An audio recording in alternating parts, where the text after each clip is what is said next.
એટલે શરૂઆતની અંદર એ ધંધો તમને અજમાવે, શરૂઆતની અંદર એ ધંધો તમને એવી રીતના અજમાવી લે કે તમારો છેલ્લામાં છેલ્લી જે ડિગ્રી હોય, છેલ્લામાં છેલ્લો તમારો આમ કહેવાય ને કે જે પોઈન્ટ હોય કે ત્યાં તમે કાં તો ના પાડી દો અને કાં તમે હા પાડી દો, એ પોઈન્ટ સુધી તમને ધંધો, તમારો બિઝનેસ તમને લઈ જાય. તો નિરાશ થઈ ગયેલો વ્યક્તિ અથવા તો જેણે બંધ કરી દીધું, કે જે થાકી ગયેલો વ્યક્તિ એમ પણ ગણી શકાય, એવા વ્યક્તિને તમે જ્યારે પૂછો કે તમે બંધ કયા કારણોથી કર્યું અથવા તમે ધંધો કયા કારણોસર ફેરવો, તો એનો લાસ્ટ જવાબ આ જ હશે કે હું થાકી ગયો, હું હારી ગયો. કારણ કે સાચી માહિતી હશે અથવા તો એવા સાચા વ્યક્તિઓ તમારી સાથે હશે કે જે તમને એવા સમયમાં મદદ આવી જાય અથવા એવા સમયની અંદર તમને હોંસલો આપી જાય કે તમે જ્યારે આમ ધારી લ્યો કે બસ હવે પૂરું, એવા સમયે તમને ખંભે હાથ રાખીને એમ કે કાંઈ વાંધો નહીં, 2 દિવસમાં બધું સારું થઈ જાય છે. તો એવા વ્યક્તિઓની સાથે મળીને ઓપિનિયન લ્યો, એની રાય લ્યો. બાકી કાંઈ ઘટતું હોય તો મને મેસેજ કરો, કમેન્ટ કરો. હું અવશ્ય એ તમારા જે કાંઈ પ્રશ્નો છે એના સોલ્યુશન તમને આપવાની કોશિશ કરી. હવે ઘણા વ્યક્તિ એમ કીધું કે અમારે લોન મૂકવી છે પણ અમારે જમીન ઘરની છે, તો એવા વ્યક્તિઓ માટે તો બેસ્ટ છે, એમાં તો કોઈ વાંધો નથી. પણ જેને ઘરની જમીન નથી અથવા ઘરની જમીન છે પણ, તો તમે 5 લાખની લોન મેકી, 5 લાખમાંથી તમારા હાથમાં વધતા કારવતા 4.5 લાખ રૂપિયા આવ્યા. હાલો મિત્રો, નમસ્કાર. મિસ્ટર તબેલાવાલા. મિત્રો, અવારનવાર બધાના મનમાં પ્રશ્નો જે થાય છે, પ્રશ્નો આપણી સુધી પહોંચે છે. શક્યતા હોય એટલા બધા પ્રશ્નોના જવાબ દેવાની પણ કોશિશ કરીએ છીએ. પણ મિત્રો, એમાંનો એક એવો પ્રશ્ન કે જે ઘણા બધા વ્યક્તિઓના મનમાં એ પ્રશ્ન થયો છે, અને મને થયું કે જોકે અગાઉ આપણે જણાવ્યું પણ છતાં આજે એની વિશે જ આપણે વાત કરવાના છીએ. હવે મિત્રો, પહેલી વાત તો એ પ્રશ્ન કયો છે, વધુ ભાગના વ્યક્તિઓની જે કમેન્ટ છે, કમેન્ટમાં એવું છે કે અમે નોકરી કરીએ છીએ, જોબ કરીએ છીએ અને અમારે એ જોબ મેકી અને તબેલા તરફ આવવું છે, પણ એની સાથે લોકોનું કમેન્ટમાં એવું પણ છે કે અમે લોન લઈને કરીએ તો કેમ રહેશે. અને મારી પહેલેથી લઈને કે અત્યાર સુધીમાં એક જ બધાને સલાહ રહી છે કે લોન બને ત્યાં સુધી 90% આમ તો લોનની ગણતરી ટાળો. શરૂઆત ભલે તમારી ધીમી હશે, શરૂઆતમાં ભલે થોડીક અડચણ આવે, તકલીફ પડે, ઘણી વખત શરૂઆતમાં ઓછા પૈસા મળે, પણ તમારી માથે એક બોજો નહીં રહે, તમારા મગજમાં એક ટેમ્પરેચર જે તમારું હાઈ રહે એ નહીં રહે, જેનાથી કેવું થશે, તમે આગળનું ભવિષ્ય, ફ્યુચર તમે વિચારી શકશો. આગળનું તમે જેવો વિચાર કરી શકો એવું કામ કરી શકશો. નહીં તો કેવું થાય કે જો લોન લઈને કરવામાં કોઈ હર્જ નથી, કરવાવાળા લોન લઈને પણ કરે છે, પણ થાય એવું કે તમારી જે ઇન્કમ શરૂઆતમાં તમને જે હેલ્પફુલ થવી જોઈએ, તમને જે ઇન્કમ આવે એ તમને મદદરૂપ થવી જોઈએ, એની જગ્યાએ કેવું થાય કે તમે હપ્તા ભરવામાં એ કાઢી નાખો. કેમ કે શરૂઆતની અંદર કેવું હોય કે જ્યારે તમે નવી શરૂઆત કરો ને ત્યારે ઇન્કમ ઓછી અને જાવક વધુ હોય. એનું કારણ છે કે હરેક જગ્યાએ તમે શેડ બનાવો તો એમાં ખર્ચો, ગમાણ બનાવો તો એમાં ખર્ચો, પછી પાછું ગમાણની હારે તમે પાછું નીચે કોબું કરો તો એમાં ખર્ચો, ભેંસ લાવ્યા છો તો ભેંસના ખાણખોળનો ખર્ચો. મતલબ કે શરૂઆત જેટલા પણ પૈસા હોય, તમે કદાચ લોન લીધી હોય તો ભલે તમે ગમે એટલી લોન લીધી હોય, એ લોન વપરાતા વાર લાગતી નથી. હવે થાય એવું કે લોન વાપરવામાં કેવું થાય કે તમે બધું વ્યવસ્થિત સુંદર એકદમ સજાવટથી કમ્પ્લીટ કરી નાખો. હવે થાય એવું કે એ કમ્પ્લીટ કર્યા પછી ખીચામાં પેમેન્ટ વધે નહીં, અને એ પેમેન્ટ વપરાણા બાદ જ્યારે તમારે અગવડતા પડે, તમારે ક્યાંક જરૂરિયાત પડે, અથવા તમે ક્યાંક એવી રીતના ભીહટમાં આવી જાઓ અને પેમેન્ટની જરૂર પડે, ત્યારે તમારે આ બધી વસ્તુનો સામનો કરવો પડે. અને મહિને એક તો નક્કી જ કે એક હપ્તો તો આવવાનો જ છે.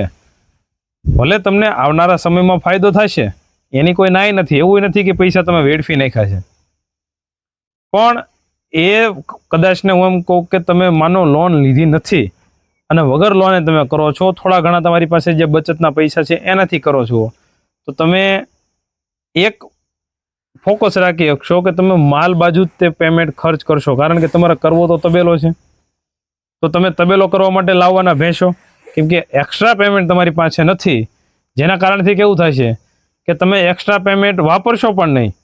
તમે ફક્ત જે કાંઈ હશે કામ ચલાવ જે તમારીથી થતું હશે, નાનો હોનો જે કાંઈ તમારીથી કામ ચલાવ જે કાંઈ શેડ બનાવી શકશો, એમાં ને એમાં તમે એ પરિસ્થિતિ પ્રમાણે હાલી જાઓ. પણ જો તમારી પાસે લોન તમે લેશો ને પૈસા આવી જશે, એટલે પછી તમે પરિસ્થિતિને અનુરૂપ નહીં હાલો, પૈસાને અનુરૂપ હાલશો. જોકે એવી કોઈ અગવડતા નથી, અથવા તો કોઈ કારણોસર કે કોઈ પણ સબસિડીનો લાભ લેવા માટે કે કોઈ પણ વ્યક્તિ લોન લેતા હોય, આ વાત એના માટે નથી. પણ આ વાત એના માટે છે કે જેને હકીકતમાં ધંધો કરવો છે અને આ ધંધા થકી એને આગળ આવવું છે, તો એવા વ્યક્તિઓ માટે છે. અને મહિને મહિને જે કાંઈ હપ્તો આવે, હવે માનો કે તમારે કોઈ પણ એવી અડચણ આવી ગઈ, અથવા તો તમારે કાંઈ પ્રોબ્લેમ આવી ગઈ, કોઈ કારણોસર ભેંસમાં કાંઈ પ્રોબ્લેમ આવી ગઈ, અથવા XYZ કાંઈ પણ થયું, તમે હપ્તો પણ ભરવો અને એના જ મગજના ઓલા કહે ને એક ખાનું તમારે હપ્તાનું જ રાખવાનું રહે. પણ જો તમે લોન લેવા માંગતા જ હો, એવી કોઈ મજબૂરી અથવા એવી કોઈ જરૂરિયાત આવી જ ગઈ કે તમારે લોન લેવી જ પડશે અને તમારે તબેલો કરવો છે, તો એના માટેનો પણ તમને એક આઈડિયા આપું. માનો કે કોઈ વ્યક્તિએ 5 લાખ રૂપિયાની લોન મૂકી. હવે ઘણા વ્યક્તિ એમ કીધું કે અમારે લોન મૂકવી છે પણ અમારે જમીન ઘરની છે, તો એવા વ્યક્તિઓ માટે તો બેસ્ટ છે, એમાં તો કોઈ વાંધો નથી. પણ જેને ઘરની જમીન નથી અથવા ઘરની જમીન છે પણ, તો તમે 5 લાખની લોન મેકી, 5 લાખમાંથી તમારા હાથમાં વધતા કારવતા 4.5 લાખ રૂપિયા આવ્યા. હવે 4.5 લાખ રૂપિયાને તરત ને તરત ઇન્વેસ્ટ કરી નાખવા, તરત ને તરત ખર્ચી નાખવા એવી ગણતરી નહીં રાખવાની.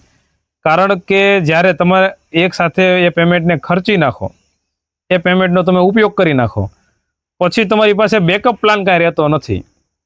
અને એક બિઝનેસમેનનો જે વિચાર, બિઝનેસમેન આઈડિયા જેના મગજમાં હાલતા હોય, અથવા તો જે ધંધાર્થી વ્યક્તિ હકીકતમાં જેને કહેવાય, એ એક એવો પ્લાન, બેકઅપ પ્લાન કે જે બહુ એટલે બહુ તકલીફના સમયમાં એનો ઉપયોગ આવી શકે એવો પ્લાન એક રાખે જ.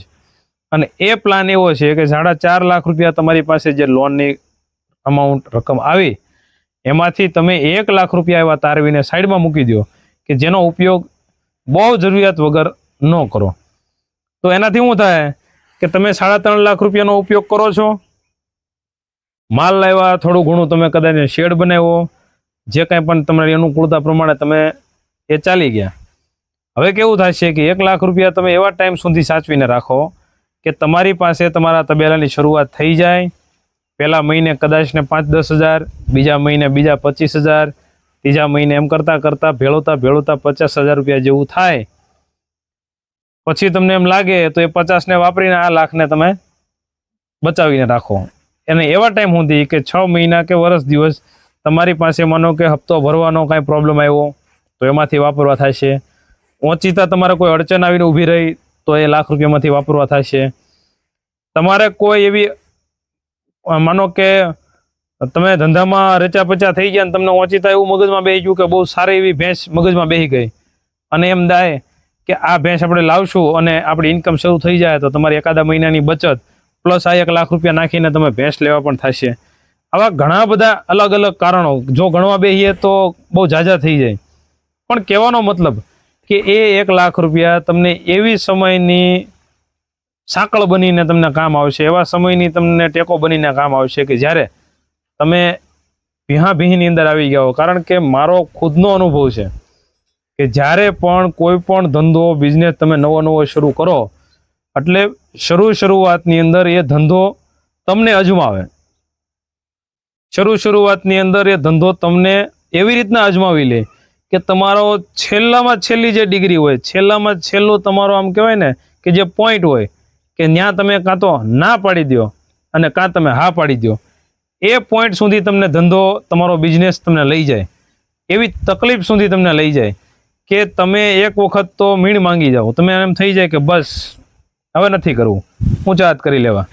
પણ એ સમયે જ્યારે તમે પહોંચી જાઓ અને તમે જો એ એક નિર્ણય તમે ખાલી એમ કહો કે નહીં હજી મારે થોડુંક લડી લેવું છે, હજી થોડીક મહેનત કરી લેવી છે, એટલે તમે પાર થઈ જાઓ. અને મિત્રો તમે જ્યારે પણ કોઈ પણ અસફળ વ્યક્તિમાં શબ્દ કદાચ ને કોઈને ખોટો લાગે તો નિરાશ થઈ ગયેલો વ્યક્તિ અથવા તો જેણે બંધ કરી દીધું કે જે થાકી ગયેલો વ્યક્તિ એમ પણ ગણી શકાય. એવા વ્યક્તિને તમે જ્યારે પૂછો કે તમે બંધ કયા કારણોથી કર્યું અથવા તમે ધંધો કયા કારણોસર ફેરવો, તો એનો લાસ્ટ જવાબ આ જ હશે કે હું થાકી ગયો, હું હારી ગયો. પછી એ તબેલાની વાત હોય કે બીજા કોઈ ધંધાની વાત હોય કે બીજા કોઈ બિઝનેસની વાત હોય, કારણ કે ધંધો એક વસ્તુ એવી છે કે તમને છેલ્લા પોઈન્ટ સુધી આંકી લે. એટલે જ્યારે તમારી પાસે બચત હશે ને તો તમે છેલ્લા પોઈન્ટે પણ ટકી રહેશો. અને બીજી વસ્તુ એવી છે કે છેલ્લો પોઈન્ટ કહેતા કે ઘણી વખત તમે 6 મહિનામાં પણ આ તમને જોવા મળી શકે. ઘણી વખત તમે વર્ષ દિવસ પણ બહુ મહેનત કરી લીધી, 1 વર્ષ પછી પણ એમ થાય કે નહીં હવે નહીં થાય. તો એવા સમયે જ્યારે તમને વિચાર આવે કે હવે નહીં થાય, ત્યારે હારવાર એક વિચાર એવો પણ કરજો કે કદાચ કાલથી નવી શરૂઆત થશે, તો કાલથી મારી આખી જે સમયની ચક્ર રેખા છે, આખું જે ચક્ર છે આખું અલગ હશે. તો એવું વિચારીને તમે એકાદો દિવસ કાઢો, પાછો એકાદો દિવસ કાઢો, એટલે કેવું થાય કે કોઈ પણ તકલીફ મોટી હોતી નથી જેટલી આપણે માનીએ છીએ. તકલીફો હંમેશા નાની જ હોય છે, પણ થાય કેવું આપણી માન્યતાઓ છે ને એ તકલીફને બહુ મોટી બનાવી દે છે. જ્યારે તમે એ તકલીફને સમય આપી દો, એવું નથી કહેતો કે તમે તાત્કાલિક લડી લો, ગમે એટલી મોટી તકલીફ આવી જાય તમે એને ટાઈમ આપી દો. તમને 5 દિવસ પછી એ થોડી નાની લાગશે, 10 દિવસ પછી એનાથી થોડીક નાની લાગશે. એમ કરતાં કરતાં કરતાં કરતાં તમને એ ગમે એટલી મોટી તકલીફ હતી બહુ નાની લાગવા મળશે. મિત્રો, તમારા મનમાં કાંઈ પ્રશ્ન હોય તો અમને કમેન્ટ કરીને જરૂર જણાવો. અને બને ત્યાં સુધી સાચી માહિતી અને સાચા લોકો પાસેથી માહિતી લ્યો.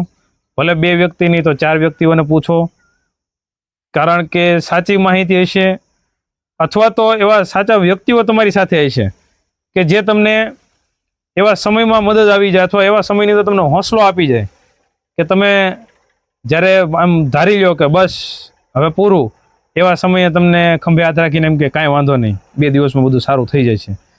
તો એવા વ્યક્તિઓની સાથે મળીને ઓપિનિયન લ્યો, એની રાય લ્યો.